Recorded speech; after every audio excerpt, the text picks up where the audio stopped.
श्रीमती गौओं को नमस्कार। कामधेनु की संतानों को नमस्कार। ब्रह्मा जी की पुत्रियों को नमस्कार। पावन करने वाली गौओं को नमस्कार। आपको यह तो पता ही होगा कि गाय को हमारी सनातन संस्कृति में माता की उपाधि दी गई है। सबसे पहले यह जानना आवश्यक है कि सनातन धर्म का अर्थ क्या है। इसके संबंध में वाल्मीकि रामायण के सुंदरकांड में पर्वत श्रेष्ठ मैनाक श्री हनुमान जी को सनातन धर्म का रहस्य समझाते हुए कहते हैं, कृते च प्रतिकर्तव्यम एष धर्मः सनातन। अर्थात जिसने हमारे प्रति किंचित भी उपकार किया है उसके प्रति सदा कृतज्ञ रहना ही सनातन धर्म है, और गौमाता की रक्षा ही धर्म की रक्षा करना है। इस प्रस्तुति में आप गौ माता की महिमा और महत्व जानेंगे और हमें गौ माता का पूजन क्यों करना चाहिए। इन सभी प्रश्नों के उत्तर आप इस प्रस्तुति में जानेंगे। कृपया आप यह वीडियो अंत तक देखें। मनुष्य अगर जीवन में गौमाता को स्थान देने का संकल्प कर ले तो वह किसी भी संकट से बच सकता है। मनुष्य को चाहिए कि वह गाय को मंदिरों और घरों में स्थान दे, क्योंकि गौमाता मोक्ष दिलाती है। पुराणों में भी इसका उल्लेख मिलता है कि अंतिम समय में गाय की पूंछ छूने मात्र से ही मुक्ति का मार्ग खुल जाता है। गाय की महिमा को शब्दों में नहीं बताया जा सकता। मनुष्य अगर गौमाता को महत्व देना सीख ले तो गौमाता उनके दुख दूर कर देती है। गाय हमारे जीवन से जुड़ी है। उसके दूध से लेकर मूत्र तक का उपयोग किया जा रहा है। गौमूत्र से बनने वाली दवाएं बीमारियों को दूर करने के लिए रामबाण मानी जाती हैं। गोपाष्टमी के दिन गाय का पूजन करके उनका संरक्षण करने से मनुष्य को पुण्य फल की प्राप्ति होती है। जिस घर में गौपालन किया जाता है उस घर के लोग संस्कारी और सुखी होते हैं। इसके अतिरिक्त जीवन मरण से मोक्ष भी गौमाता ही दिलाती है। लोग पूजा पाठ करके धन पाने की इच्छा रखते हैं, परंतु भाग्य बदलने वाली तो गौमाता ही है। उसके दूध से जीवन मिलता है।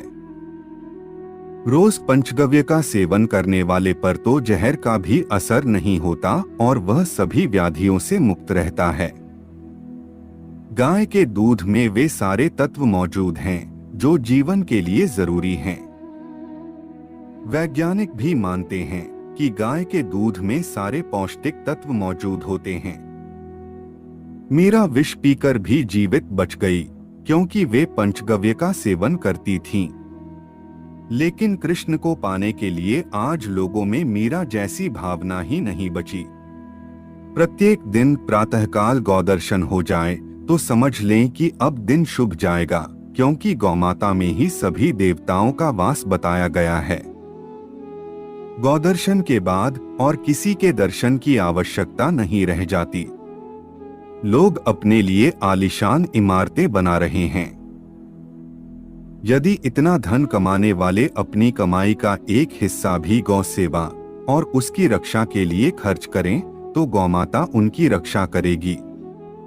इसलिए गौदर्शन को सबसे सर्वोत्तम माना जाता है। गाय और ब्राह्मण कभी साथ नहीं छोड़ते हैं, परंतु आज के लोगों ने दोनों का ही साथ छोड़ दिया है। जब पांडव वन जा रहे थे तो उन्होंने भी गाय और ब्राह्मण का साथ मांगा था। समय के बदलते दौर में राम, कृष्ण और परशुराम आते रहे और उन्होंने भी गायों और संतों के उद्धार का काम किया। इसकी बड़ी महिमा सूरदास और तुलसीदास ने गौ कथा का वर्णन करके की है। इसलिए प्रत्येक व्यक्ति की मानसिकता होनी चाहिए कि गवै पश्याम्यहं नित्यं जाभः पश्यन्तु मां सदा। गावोस्माकं वयं तासं यतो गावस्ततो वयम्। इसका भावार्थ है, मैं सदा गौमाता का दर्शन करूं तथा गौमाता सदैव मुझ पर अपनी कृपा दृष्टि रखें। गौएं हमारी हैं तथा हम गौओं के हैं। जिस स्थान पर गौ माता का वास हो वहीं पर हम भी रहें, क्योंकि गौ हैं इसीलिए हम भी हैं। लोग दृश्य देवी की पूजा नहीं करते और अदृश्य देवता की खोज में भटकते रहते हैं। उनको नहीं पता कि भविष्य में बड़ी समस्याओं का हल भी गौमाता से मिलने वाले उत्पादों से मिल सकता है। आने वाले दिनों में संकट के समय गौमाता ही लोगों की रक्षा करेगी। इस सच्चाई से लोग अनजान हैं। परमात्म प्रभु से प्रार्थना है कि प्रत्येक मनुष्य गोवंश के प्रति अपने दायित्व को समझे और अपने जीवन में उन सात्विक गुणों का समावेश करे जिसे इस प्रस्तुति में दिखाया गया है। आशा है कि बुद्धिजीवी लोग हमारी इस वीडियो को देखकर गौ सेवा के प्रति प्रेरणा प्राप्त कर श्रद्धान्वित हुए होंगे।